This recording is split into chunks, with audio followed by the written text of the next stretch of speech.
അധ്യായം 50.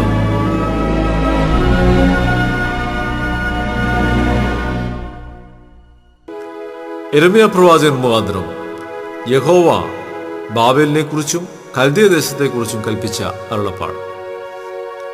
ജാതികളുടെ ഇടയിൽ പ്രസ്താവിച്ച് പ്രസിദ്ധമാക്കുകയും കൊടിയേർത്തുകയും മറച്ചു വയ്ക്കാതെ ഘോഷിപ്പീൻ.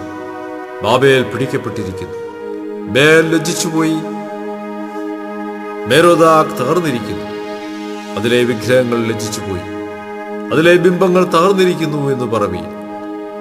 വടക്ക് നിന്നൊരു ജാതി അതിന്റെ നേരെ പുറപ്പെട്ടു വരുന്നു, അത് ദേശത്തെ ശൂന്യമാക്കുന്നു, അതിലാരും വസിക്കുന്നില്ല, മനുഷ്യരും മൃഗങ്ങളും ഓടിപ്പോയി കളയുന്നു. ആ നാടുകളിൽ ആ കാലത്ത് ഇസ്രായേൽ മക്കളും യഹൂദാ മക്കളും ഒരുമിച്ച് കരഞ്ഞും കൊണ്ടുവന്ന് തങ്ങളുടെ ദൈവമായ യഹോവയെ അന്വേഷിക്കുമെന്ന് യഹോവയുടെ അരുളപ്പാട്.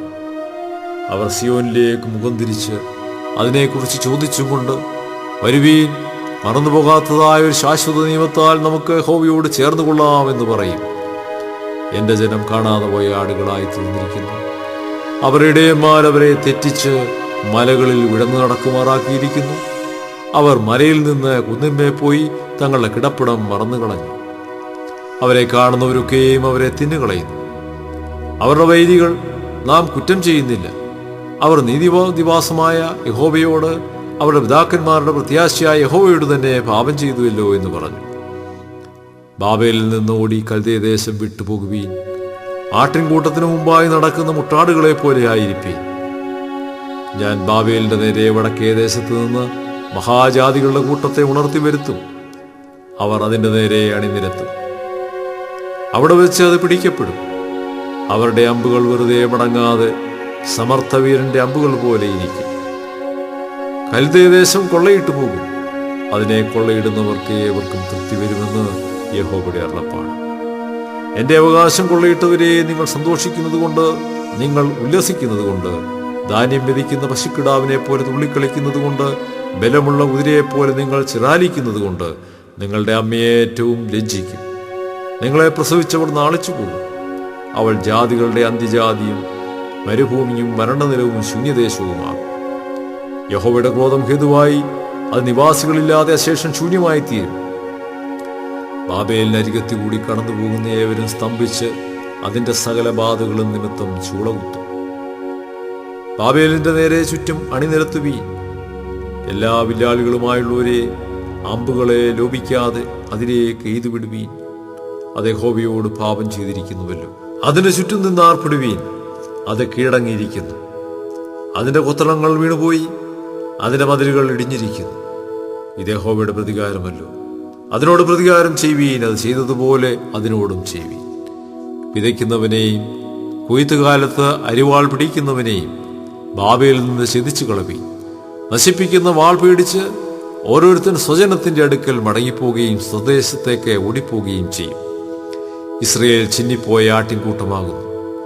സിംഹങ്ങൾ അതിനെ ഓടിച്ചു കളഞ്ഞു. ആദ്യം അശൂർ രാജാവ് അതിനെ തിന്നും. ഒടുക്കം ഇപ്പോൾ ബാബേൽ രാജാവായ നെബൂഖദ്നേസർ അതിന്റെ അസ്ഥികളെ ഓടിച്ചു കളഞ്ഞു. അതുകൊണ്ട് ഇസ്രായേലിന്റെ ദൈവമായ സൈന്യങ്ങളുടെ യഹോവ ഇപ്രകാരം അരുളിച്ചെയ്യുന്നു: ഞാൻ അശൂർ രാജാവിനെ സന്ദർശിച്ചതുപോലെ ബാബേൽ രാജാവിനെയും അവന്റെ രാജ്യത്തെയും സന്ദർശിക്കും. പിന്നെ ഞാൻ ഇസ്രായേലിനെ അവന്റെ മേച്ചൽപ്പുറത്തേക്ക് മടക്കി വരുത്തും. അവൻ കർമ്മേലിലും ബാശാനിലും മേഞ്ഞുകൊണ്ടിരിക്കും. എഫ്രയീം മലനാട്ടിലും ഗിലെയാദിലും മേഞ്ഞ് അവന് തൃപ്തി വരും. ഞാൻ ശേഷിപ്പിച്ചു വയ്ക്കുന്നവരോട് ക്ഷമിക്കിയാൽ ആ നാളുകളിൽ ആ കാലത്ത് ഇസ്രായേലിന്റെ അകൃത്യം അന്വേഷിച്ചാൽ അത് ഇല്ലാതെയിരിക്കും. യഹൂദയുടെ പാപങ്ങൾ അന്വേഷിച്ചാൽ കാണുകയില്ല എന്ന് യഹോവയുടെ അരുളപ്പാട്. ദ്വിമത്സരം മെറാദയീം എന്ന ദേശത്തിന്റെ നേരെ ചെല്ലുക. അതിന്റെ നേരെയും സന്ദർശനം എന്ന പട്ടണത്തിലെ നിവാസികളുടെ നേരെയും തന്നെ. നീ അവരുടെ പിന്നാലെ ചെന്ന് വെട്ടി നിർമൂലനാശം വരുത്തി ഞാൻ കൽപ്പിച്ചതുപോലെയൊക്കെയും ചെയ്യുക എന്ന് യഹോവയുടെ അരുളപ്പാട്. യുദ്ധത്തിന്റെ ആരവവും മഹാസംഹാരവും ദേശത്തിലുണ്ട്. സർവഭൂമിയുടെയും ചുറ്റിക പിളർന്നു തകർന്ന് പോയതെങ്ങനെ? ജാതികളുടെ ഇടയിൽ ബാബേൽ ശൂന്യമായി തീർന്നതെങ്ങനെ? ബാബേലെ, ഞാൻ നിനക്ക് കെണിവെച്ചു, നീ അറിയാതെ അകപ്പെട്ടിരിക്കുന്നു. നിന്നെ കണ്ടെത്തി പിടിച്ചിരിക്കുന്നു. യഹോവയുടെയല്ലോ നീ പൊരുതിയത്.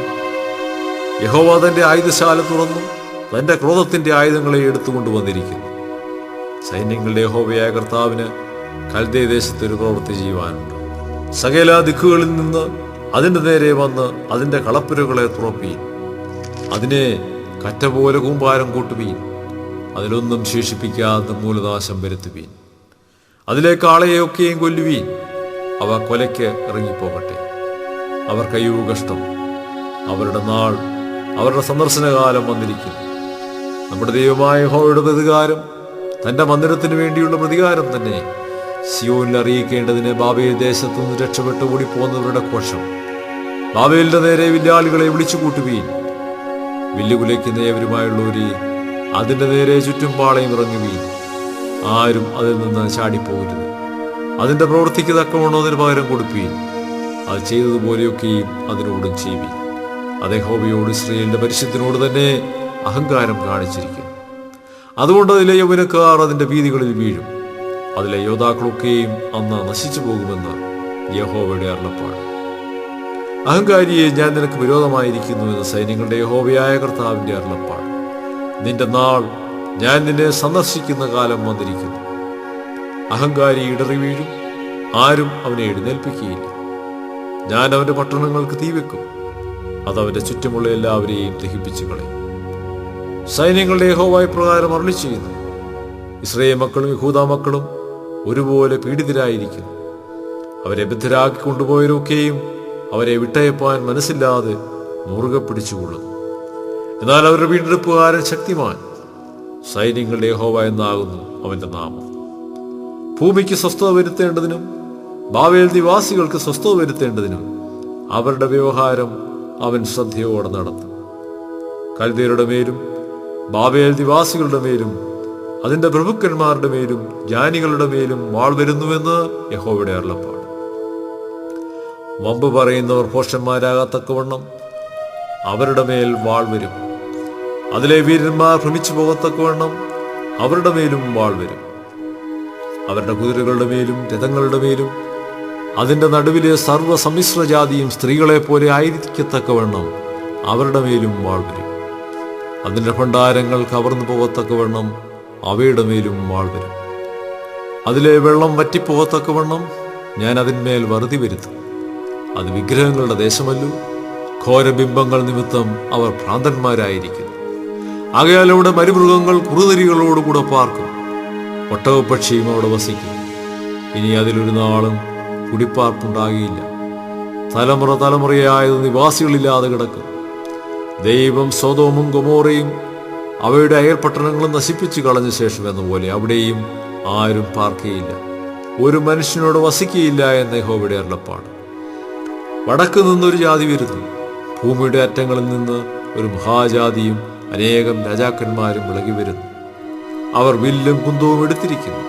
അവർ ക്രൂരന്മാർ, കരുണയില്ലാത്തവർ തന്നെ. അവരുടെ ആരവം കടൽ പോലെ ഇരയ്ക്കുന്നു. ബാബേൽ പുത്രി, അവർ യുദ്ധസന്നദ്ധരായി ഓരോരുത്തരും കുതിരപ്പുറത്ത് കയറി നിന്റെ നേരെ അണിനിരന്ന് നിൽക്കുന്നു. ബാബേൽ രാജാവ് അവരുടെ വർത്തമാനം കേട്ടിട്ട് അവന്റെ ധൈര്യം ക്ഷയിച്ചുപോയി. നോവ് കിട്ടിയ സ്ത്രീയെ പോലെ അവനെ അതിവ്യസനവും വേദനയും പിടിച്ചു. യോർദാന്റെ വൺകാട്ടിൽ നിന്നൊരു സിംഹം എന്ന പോലെ അവനെപ്പോഴും പച്ചയായിരിക്കുന്ന മേച്ചിൽപ്പുറങ്ങളിലേക്ക് കയറി വരുന്നു. ഞാൻ അവരെ പെട്ടെന്ന് അതിൽ നിന്ന് ഒടിച്ചു കളയും. ഞാൻ തിരഞ്ഞെടുക്കുന്ന ഒരാളെ അതിന് നിയമിക്കും. എനിക്ക് സമനായവനാർ, എനിക്ക് നേരം കുറിക്കുന്നവനാർ, എന്റെ മുൻപാകെ നിൽക്കാവുന്ന ഇടയൻ ആർ. അതുകൊണ്ട് യഹോവ ബാബേലിനെ കുറിച്ച് ആലോചിച്ച ആലോചനയും കൽദയരുടെ ദേശത്തെക്കുറിച്ച് നിരൂപിച്ച നിരൂപണങ്ങളും കേൾപ്പി. ആട്ടിൻകൂട്ടത്തിൽ ചെറിയവരെ അവർ ഇഴച്ചു കൊണ്ടുപോകും. അവൻ അവരുടെ മേച്ചിൽപ്പുറങ്ങളെ അവരോടുകൂടെ ശൂന്യമാക്കി കളയും. ബാബേൽ പിടിക്കപ്പെട്ടു എന്ന ഘോഷം കൊണ്ട് ഭൂമി നടുങ്ങുന്നു. അതിന്റെ നിലവിളി ജാതികളുടെ ഇടയിൽ കേൾക്കുന്നു.